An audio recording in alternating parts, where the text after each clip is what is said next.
One wise man once said that sign language is the best gift that God gave to the deaf people. Once again, I'm your host Martin Jeff with a very interesting guest today to give us more insights about sign language. Karibu sana. Asante sana. Tell us your name kindly and what you do. Well, my name is Madenge Justus. May they call me Justus. Well, in my community, the deaf community, they give me Justus for my left hand. It's a J. So they got it here for me. Yes, I was born, I'm born hearing, but I later ventured into a community where it's all silence. Yeah, so let's see, I went to a primary school back in my village called Mokarara Junior Academy.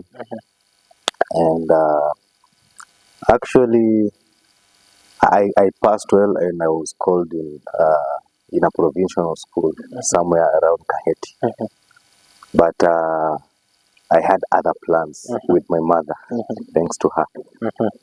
So she proposed maybe you could join a deaf school, and I was like, okay, we could try that. So I joined a school called Reverend Mohoro School for the Deaf. And apparently there were no many hearing students because it's a deaf school. It offered a service to the deaf community. But my first year, that's when like my life changed when I got to high school. Because before that, actually, I was a very talky person, talky. But once I joined the high school, that's when my silent life started. You have to be silent. You only communicate with hands, and it was hard for me for the first 1 year. But around that term of the first year, I had the whole alphabetical order in my fingertips. And I inquired with the school if they were offering sign language as as KCSE. We do it on the KCSE, but they were not offering. So we pushed that with my mama and the board, and the thing was accepted. So my Form 2, I became the school sign language interpreter, and the skill just got very smoothly into my hands. And the hearing impaired community loved me. So every time, let's say they were going out for functions, seminars, workshops, they would call upon Justus, go and do some sign language service for us. And they would call we used to call them funkies. You remember funkies? We used to go to funkies, and I used to go not because I'm doing whatever they're doing, but just because I'm giving them services. That's how I got exposed. And I finished my high school very well, and I got an A in Kenya Sign Language. That one boosted me very much. Well, when I was out of school after high school, that was back in 2014. I didn't know the market, like I didn't know it was marketable like outside there. So I went out, and the deaf community that left me back in school came looking for me outside there. And they started giving me gigs. They come interpret for me. I'm in Koka campus, and I don't understand my lecturer. Come and do something for me, and that's how I got into the industry. Yes. Wow. That is interesting. Yeah. So you've not pursued the sign language as a profession, or rather, you didn't go to tertiary institutions to study it. You just did it at my high school level. Well, you see, I started it at my high school level. That was like basic sign language. When you get out of school and they did interpreters, they used to say we need qualified sign language interpreters. So for that, I had to take a little certificate from the University of Nairobi, thanks to Mr. Washington Karanga, who helped me on my journey to that, and I did it for like only 1 month because one thing, I'm from 4 years with the whole skill, True. so I just got here just to like sharpen, and he taught me a lot of things like how to face a congregation of people. That was all I needed, and how to handshake, how to body expressions during sign language, and that's how I perfected it. So I only did a month of my tertiary institution for sign language at UN. Yeah, 1 month. Wow. And now, let me ask. Someone may be wondering out there, like, what does it require for you to study sign language or to pursue it as a professional course? Well, as a professional course, let me start by it's a language first. Yeah. So the interest one has for a language, it's the same interest you apply for sign language. So if you're interested in sign language, you first have to have the passion for that language, and you have to like, it's based on signs, hand signs and body signs. So let's say maybe you need to have hands, and I would not say body expressions because we are not all blessed with these expressions. True. But if you know this guy I watch, Rowan Atkinson, people know him as Mr. Bean. You know him? True. Yeah. Mr. Bean, you see his body expressions. That's what sign language entails. Besides signs, the body expressions. You show anger, you show happiness, different moods and all that. And what else is required? Well, a bit of Kiswahili English knowledge. That's it. And the passion for sign language. Wow. And you talked a bit about getting into the industry right after high school. Yes. And up to now, I believe you're still in the industry. How has it been? Take us through the journey, probably since you left high school all the way to now. I guess it's 10 years. It's been 10 years actually. It's been challenge. It's been a challenge because up to now, I'm right now I'm diverse. But let me start from 2014 there. After high school, after I finished my UN course, tertiary course, I joined a church called Kariobangi PCA. It's a Presbyterian church, and that's where I got my mentor, Susan Duku, who worked at KBC. So she inspired me a lot, and she got me to volunteer in a lot of settings, church settings, and from my exposure, that's where now gigs started coming, like big gigs. Because 1 year at Kariobangi South, I first got my attachment at KBC, which I did for 3 months. And then a television called Ebru TV called me in. And I worked with them for 2 years. But then the industry went a bit down because agencies got hooked into all these things, and they kind of destroyed the whole industry in terms of I call them brokers. Like brokers are everywhere. When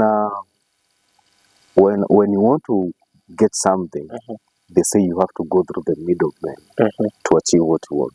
That's the same case in my industry.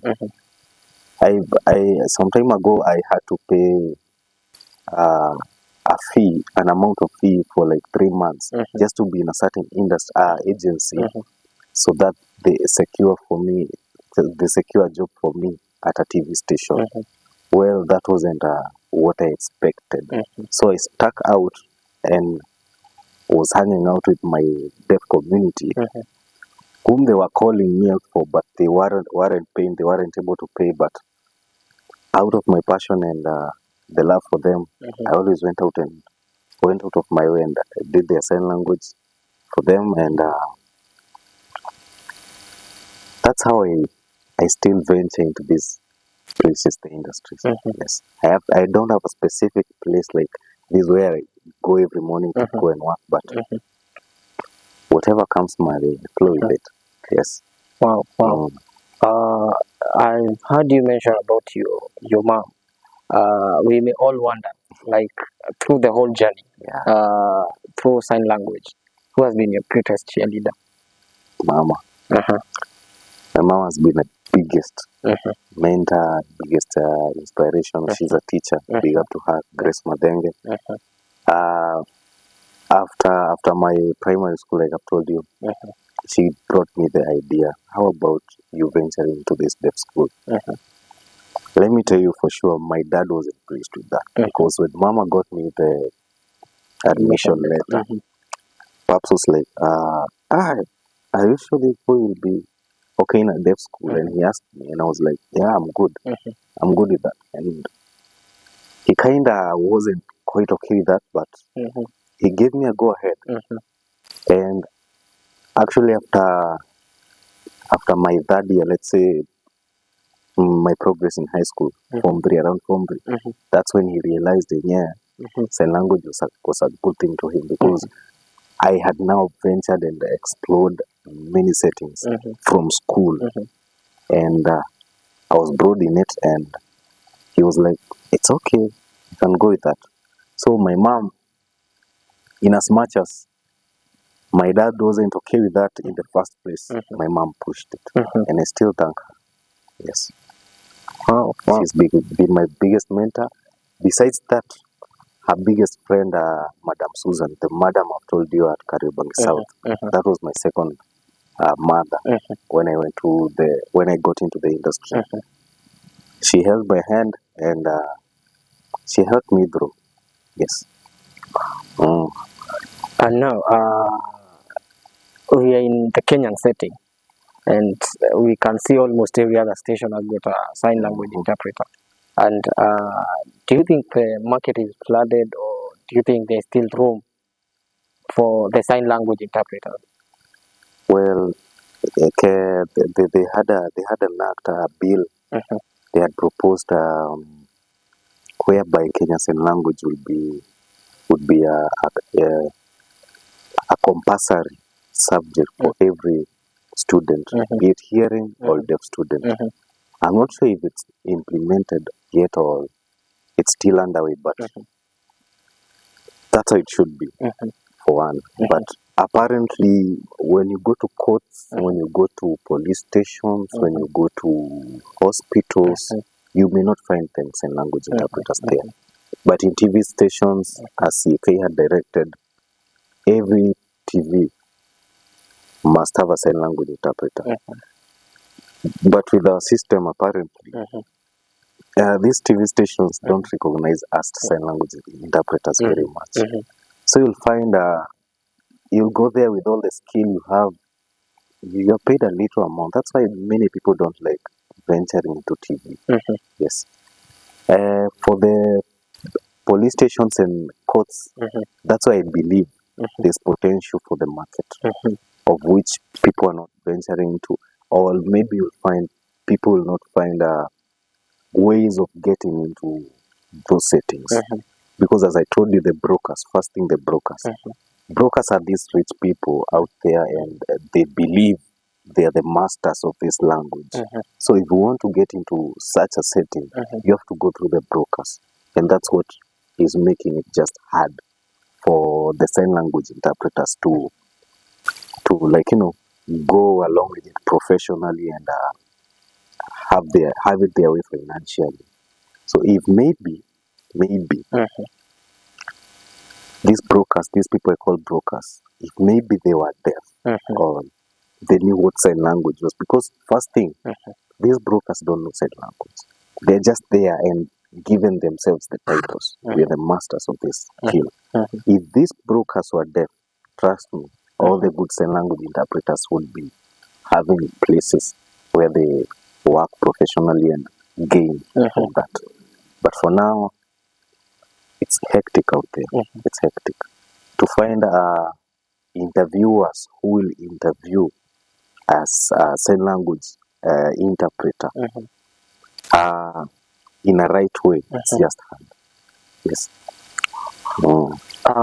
Now, a question that has come to mind would probably be, do you think that it's necessary for everyone to understand the sign language, or is it a basic necessity for us all to learn the language, because at the end of the day, 1 out of 5 is obviously able differently, Sure. and much less not able to hear you speak.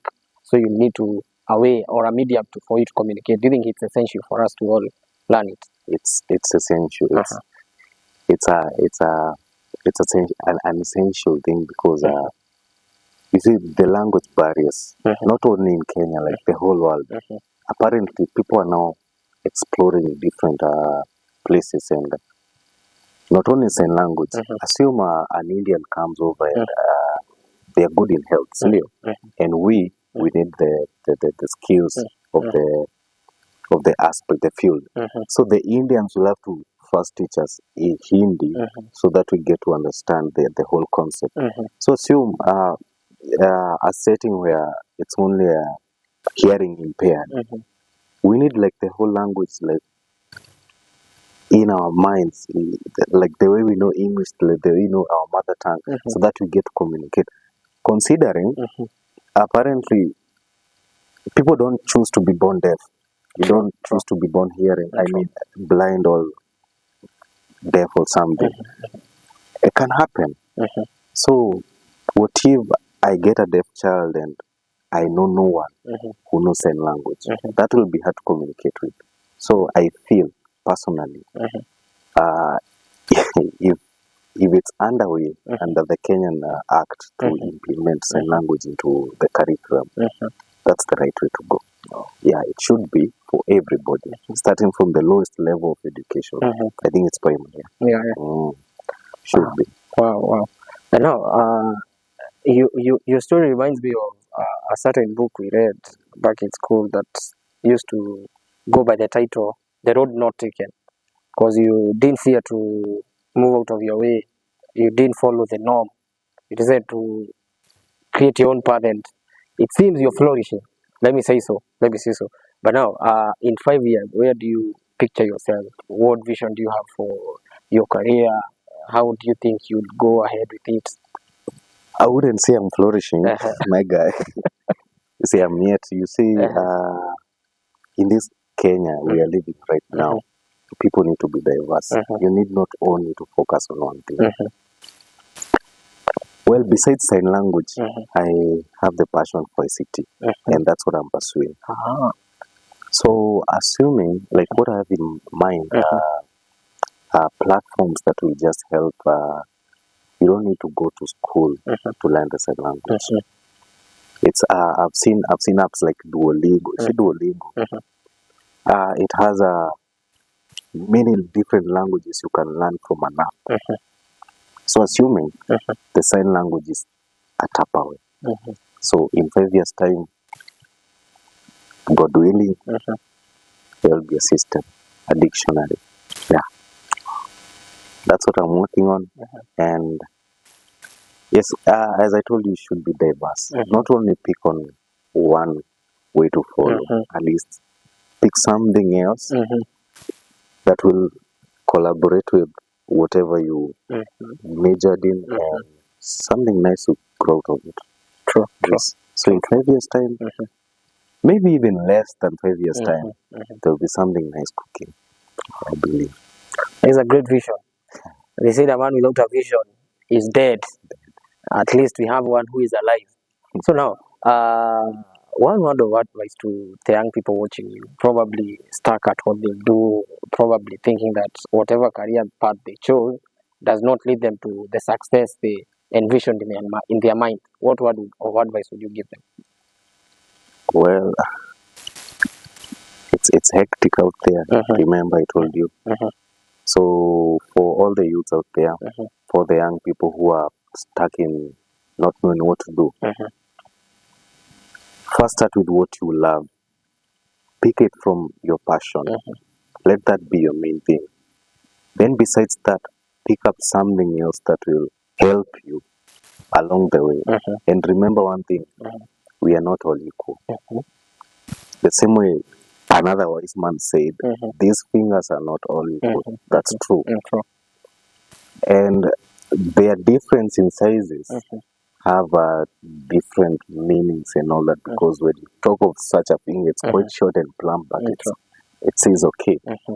when you look at this small finger, it's a most little finger, but mostly in sign language, when you incorporate these two fingers, it means unity.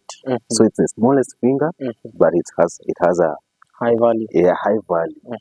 And the rest of the fingers, like this is the tallest, but we all know it has an offensive way of it. Yeah. So we are not all equal. You could be the biggest, but upstairs you're nothing. But you could be most. You could be feeling the most inferior, but upstairs you're okay. So work on you. Just be you and trust in God first. God is always the way. Okay. Now, I need to at least show these people that I didn't just come here and go back empty-handed. Kindly just show me how to spell my name in sign language. Angalau musinicheke. For me to understand some of these. You see, the alphabet has 26 letters. So you must know from the first one, first letter to the last letter. I don't know about your pickups, like how you'll get to understand it quite fast. Let me tell you something. When I started my Form 1, the teacher never came over and said, this is English. And you see, they're deaf. I'm in a deaf class. He never came over and said, this is English and this is how you sign it. All the people there were deaf, apart from me. So what he had to do was sign. And what I was watching and what he was writing, that's how I got to learn. So when I talk of teaching sign language, it could be hard for me, it could be hard a bit, but I learned through, they call it apprenticeship. You learn from what you see. So every time you used to come over, and sometimes they were hearing teachers and they would sign and they were talking, but they never knew there was someone who is hearing, but he's not understanding. So when he came over and said, today we are going to learn chemistry, and I was like, he's done something like this. So this, I was asking my neighbors, my classmates, he did something like this, and he was like, they were like, yeah, that's chemistry. So I was asking, how do you come up with a sign for something? That was my first question. And I later discovered it's more about a characteristic of something. So chemistry, you get a beaker and a beacon, like testing things and all that, and that's how I got to know. So when we talk of alphabets, the shapes of the hand, they are a bit close to the whole alphabet. So this is A, B, C, D, yes, E, F, G, H, you have to look, I, J, you draw it in, K. Why is this one out? Like as you can see, Wow. it's a bit similar to the K itself, yeah? L. Yes. M. These three forming the M. Yeah. Wow. So if that's the M, what's the N? You know, M has three of them, yeah? And so make it two. N. You see it? You mean it's choppy? In India. So there's the N, there's O, P, like the K, but you take it down. Inverted. Inverted, yeah. P, Q, R.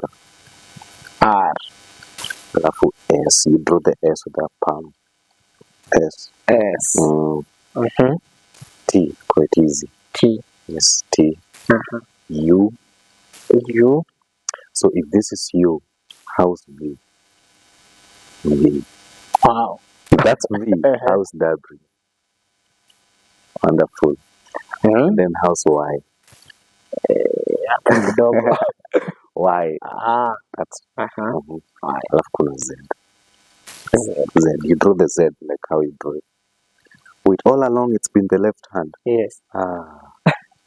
My primary hand is the right hand. And what Mr. Washington taught me, the viewer must be looking at your palm. So every time you have to sign all this, the palm must be directly To the viewer. To the viewer. Okay. To the viewer. That's why I was giving you the left hand so that you can like. So that I can see. I understand. So you must be Jeff. Yes. This J. Mine is G.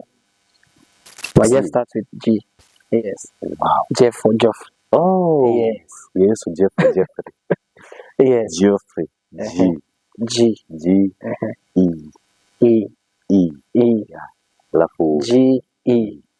There's an O. No. Jeffrey. Just F. G. E. F. G. E. F. F. Yes.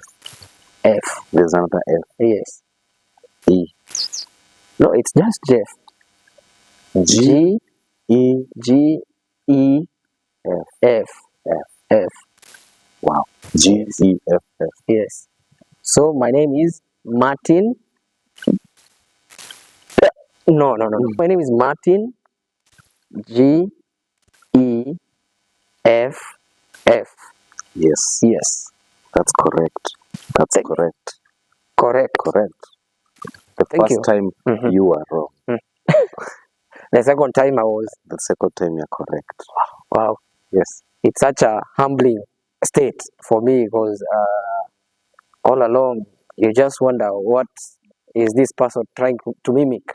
But now I can understand that it's really hard for you to grasp whatever he said. But it's an interesting journey and an interesting language. Let me just say so. One may wonder, the minute that you're interpreting the sign language, do you have to follow a certain script or do you have to use your own creativity? Well, apparently, unajua sign language is it's in the curriculum. So what you learn there is what you use, what you apply out there. You can't just be out there and you are creating your own sign language unless it's, let's say, one word in a whole statement that maybe you don't know the sign to it. So you have to like make sure the whole statement is quite understandable, and then you make a sign that will follow the whole aspect of the statement. That's when it makes sense. Unless it's making sense, otherwise you cannot create your own sign language out there. Yes. Wow. Wow, that is interesting. That is interesting. Once you create your own name or a sign, the curriculum doesn't know it. The school doesn't know it. The student, the consumers don't know what you just said. So it has to be from the books. Yes, from the books, and you have to make sense out of it. Yes. Okay. Now, with all this in hand, with the 5-year plan that you have,